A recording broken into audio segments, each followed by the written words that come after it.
welcome to Focus Today. Always a joy to have Pastor Bill Gallagher in the house.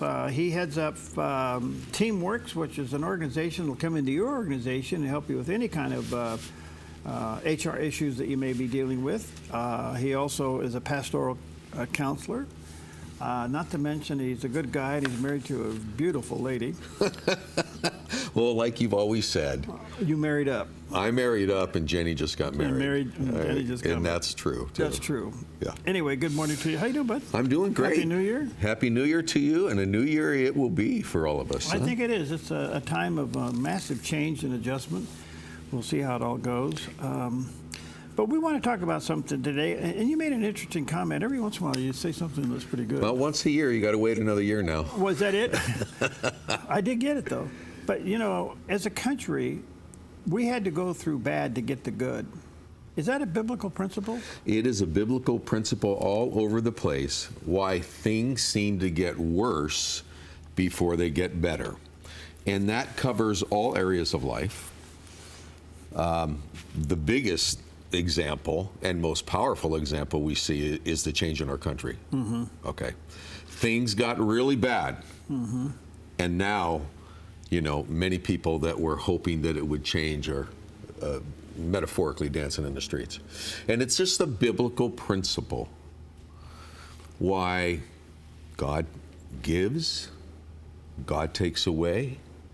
Blessed be the name of the Lord, according to Job. So I thought we should just have a cup of coffee here together and invite people into our living room and talk about why does the Lord allow things to get bad before they get better? I have had coined a phrase that fits here, and only because I've experienced this. Yes. The birth of a vision, the death of a vision, and the resurrection of a vision. Very biblical concept. Very biblical. And I have, and you probably have more than I have, but dealt with people who they felt like the Lord was leading them to do something, and they started it, and it died. Yes. But then it came back. Yes. Okay.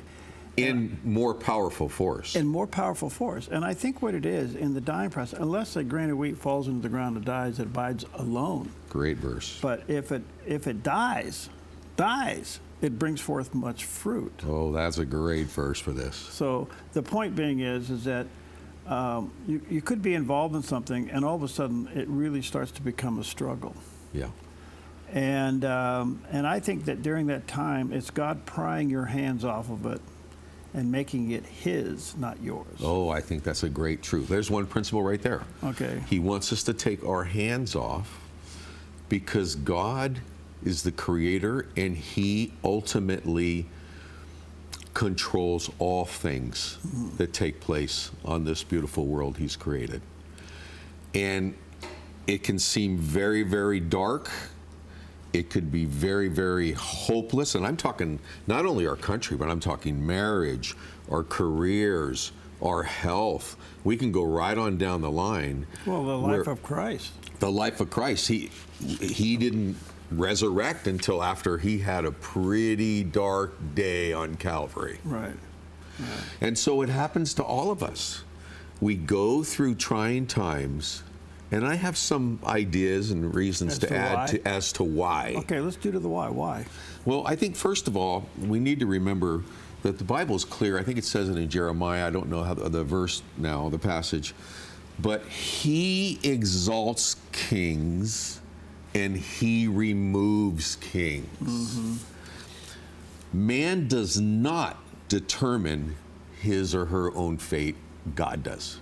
And we got to get that into our head. And I think sometimes we have to go through hopeless seasons to finally get that God ultimately has a purpose. It's His purpose that prevails, not man's. We got to get that. That's like ABCs of Christianity. Mm-hmm. His purpose prevails, not ours. Now, He works in our life and uses us as a part of His plan, but He ultimately, you know, there's a verse in Proverbs 16 that says, man plans the course of his steps, but God determines them. Mm-hmm. So he exalts kings. He takes them down. We do not create our own, determine our own fate. God does. That's lesson number one, is he actually is in control. Even when you make a mistake. Thank God for that. Because only he can redeem a mistake. Oh, only he can redeem them. I was running a little late this morning. Yeah. And I was going, oh no. And it was probably the first of any time I've driven in from the west side, or the south side of Medford, all the way on the other side. And I believe I hit every green light. And I started laughing because we're talking about how he controls everything. He even controls our red and yellow and green lights. Yeah, that's wonderful. His hand is never off the wheel of our life that's going out of control. That's good stuff. So, why is it so hard for us to grasp what we're talking about and believe that he is in control when you're in the death cycle? Because I think for that moment, we're not perhaps getting what we had hoped for or what we wanted. And probably the ultimate thing, and it's just a part of our sin nature, it's because we want control. We desire control. Yeah. We want our own way. All sheep have gone astray, but the Lord has, taken care of it, paid for it, shed his blood. Okay, why do people, and I'll go back to the analogy I was using, why do people give birth to a vision, and as it begins to die, why do they abandon it? Why don't they stick it out? Because I think it's because nothing seems to flow or go in the right direction, and it's not what they anticipated. But they don't know that, we have an architect, we have a potter. He does the shaping, he does the forming. He even throws down a deformed pot of clay and reshapes it, according to Jeremiah. And I think it's just a human nature thing where things are not flowing as we expected. Or as we wanted, and then we just throw out the baby with the bathwater. That's what I think. I think it's just natural, Perry. When things start to get bumpy, we want to hit the road.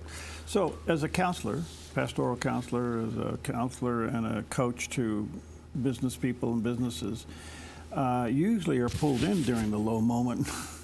We're more prone to navigate out of God's plan in the lowest moments. It's like, why are you allowing this? Well, why are you allowing this? And so it's just a human nature thing. I think underneath all of these changing seasons, by the way, a couple passages, folks, if you're really wondering what has happened in the last 4 years and what's going on now, read Romans 8:28 and 29 and read Ecclesiastes 3. There is a season and a time for everything under God's hand.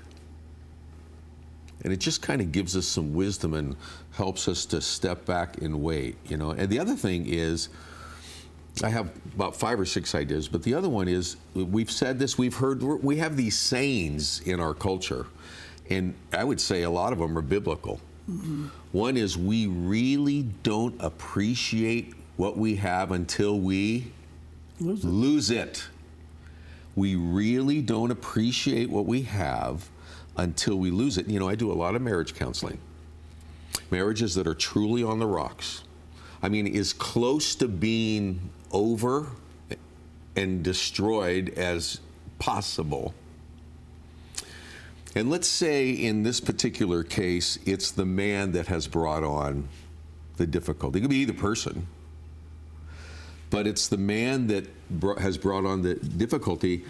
And I've said to a lot of wives in my 44 years of pastoring that, men, now I only know this because I are one, I'm sure women do this. I asked Jenny this morning, do women do this too? And she goes, no, we're just a little bit smarter than y'all. A little bit smarter. I go, thanks, Jenny. Anyhow, a lot of men, but I think it's more human nature, but a lot of men don't get it about their wife, or about their marriage, about how to manage the family and be the true head of the home. Men don't get it until they lose everything or almost lose everything. I have told hundreds and hundreds of wives that. So what is getting it? Understanding her heart, understanding the importance of her needs, understanding, that they need to get out of their own head. Mm-hmm. Most of us men are very selfish by nature. Mm-hmm. I know you don't do that, but So I think don't interview anybody around here. It takes a crisis and as close to a loss as possible for us to get that we've not been thinking clearly or going in the right direction. In this case, a country. But it can apply to careers, it can apply to parenting, it can apply to every avenue of life. And the Lord steps back and allows it to continue. And in many cases, most people find Christ when they come to the end of themselves. Mm-hmm. There is a report coming out, have been periodically reports coming out of Southern California that the disasters down there have resulted in people coming to Christ. Really? Because they go, that was just stuff. My life was tied up in that. And don't get me wrong, losing that is a PTSD moment. There's no question about that. Oh, man, they'll never forget it. They'll never forget it. But it also reshapes your priorities and your values, what really is important. If you walked away with your life, isn't that something to, as you just said, how close did you come to losing your life before you can appreciate that you have it? Yeah. So I understand that. I also understand what you're also saying, that men don't get it. I've never heard you say that so bluntly. And I'm processing that in my brain because that makes total sense. Yeah. Why don't we get it? Why are we so dumb or stubborn or egotistical? Well, I think, as far as marriage goes, it really takes the hand of God to open up our heart and mind to understand our wife, our husband, because as men would say, I've had many say to me through the years, many men that were desperate, can you just tell me what to say? Just tell me what to do. I don't know what to do. Okay. I don't know what to say. I mean, we're at rock bottom, and I have no idea. I've had some guys say, can you cut me a CD of what you just told me? Mm-hmm. So I think as far as marriage goes, I think God uses marriage. I mean, he tells us to do the opposite as husbands and wives of what our nature dictates. We're supposed to love our wives. Generally speaking, it's all about a guy. Mm-hmm. He tells women to submit to their husbands, and in the fall in the Garden of Eden, Jesus or God said one of the curses of a woman would be their desire to control everything. Mm. And then in Scripture, when they come to Christ, they say, respect your husbands. So he calls us to do stuff that's not natural to us, but the Holy Spirit gives us the grace to do it. Yeah, because often we're praying for God to do something that he wants us to do. There you go. He steps back. Yeah. So, I think loss, another principle here, why would God allow something very difficult and very hopeless and dark to happen?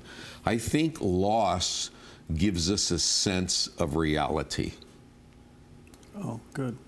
Like the people in LA you just mentioned. Right. Or like someone that's gone through a divorce. It's painful, it's excruciating. Lord, how can you do this to me, type of thing. But loss brings us right to the edge of reality. And like I said earlier, we don't appreciate it until we lose it. And so that's another principle. And God knows that. I think another principle, and maybe we can talk more about this, is sometimes God has to allow us to lose control before we realize that he really is in control and he knows what he's doing and he's got a purpose. Yeah, that's good. All right, let me take a quick break. Teamworks-works.com is Bill's website, teamworks-works. .com. There's a picture of his landing page. By the way, a lot of these principles we're talking about today is getting, down to pretty raw stuff here. But his expertise is coming into your organization and helping you with your team. And that's why it's called TeamWorks. Check it out. We'll be right back.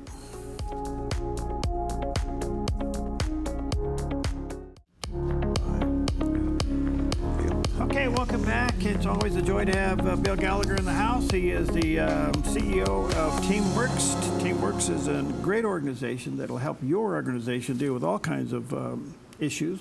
Maybe planning, maybe you got some conflict, maybe you just need some team building, whatever it is.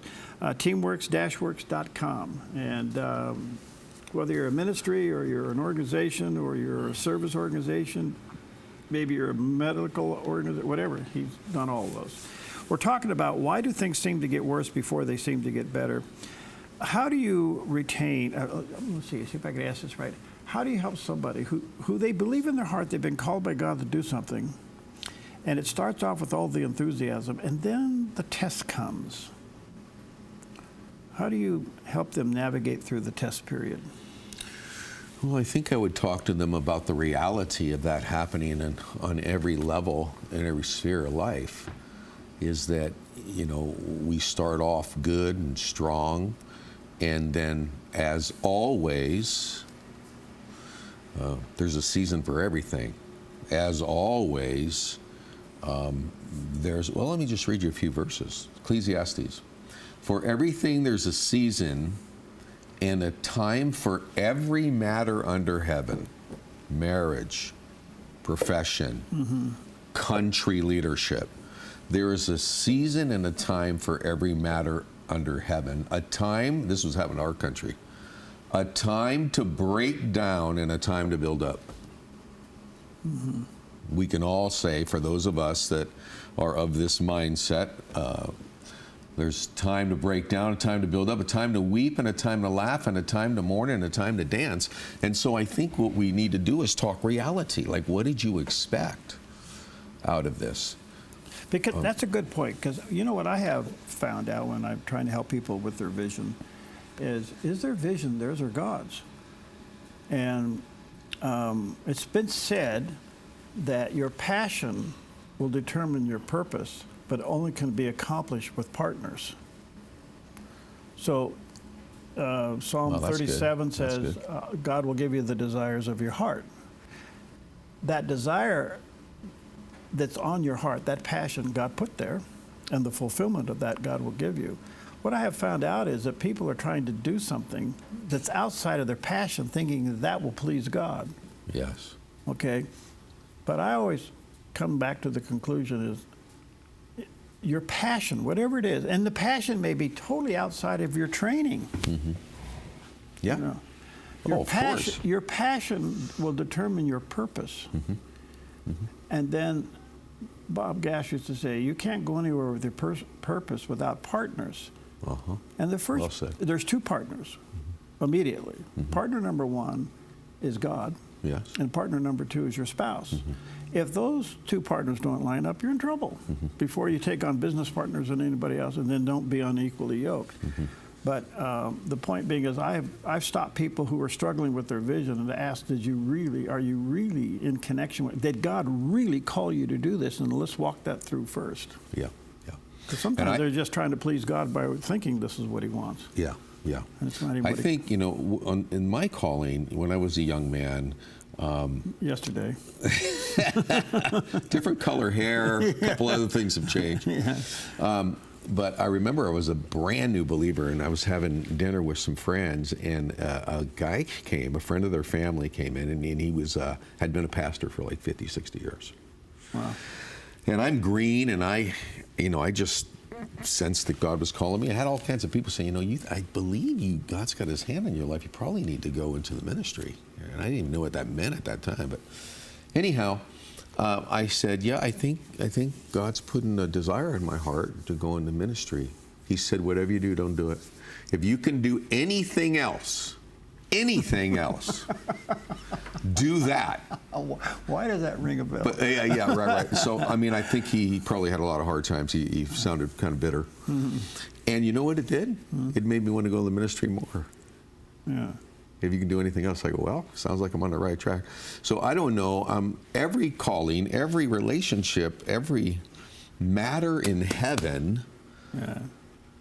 we go through a time that breaks down and God rebuilds. Yeah. And I think it's also to show us of his love and his care and his wisdom.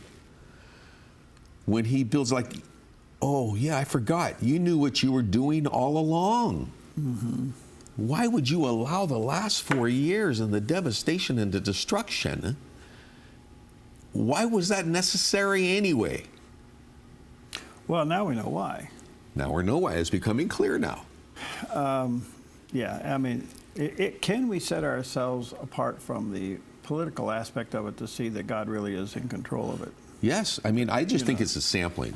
It's just one of many samplings, what just happened, that God, in fact, is in control. He, in fact, puts people into leadership, kings on their thrones, and takes them down. Mm-hmm. He is the one that creates the control of the cosmos. We have to get that into our head.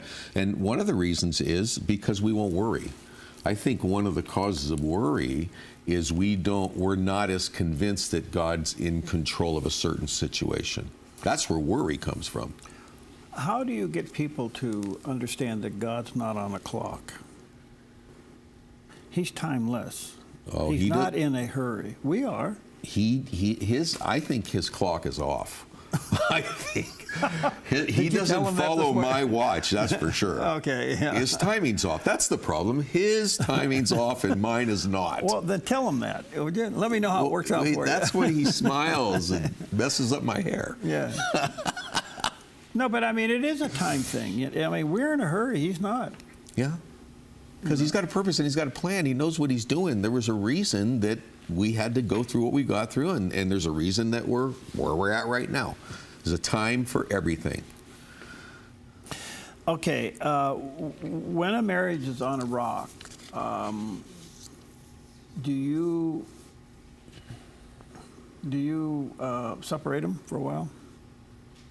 It's possible. If they, and by the way, separation, I call it biblical separation, is a biblical idea. Yeah. Separation is a biblical idea. But it has to be supervised. Yeah, it has to be supervised, and it's always for the purpose of reconciliation. Right. For two Christians especially. Yeah. So I recommend separation when the marriage, we're talking about a Christian marriage now, is so bad. You know, Paul says in Galatians, stop arguing with one another or you're going to devour each other. And so when I see a husband and a wife starting to approach the devouring phase and it's starting to impact the kids, I tell them, it's time for a break. Okay. Not for divorce. No, but it has to be supervised. It has to be supervised because I say unsupervised separations is the next step to a divorce. Mm-hmm. It needs to be biblically supervised by someone that understands what a separation should look like, for example, financially, parenting time, all of these things. And there's a perfect example of a harsh time in a couple's life, but I've seen God do it more times than not.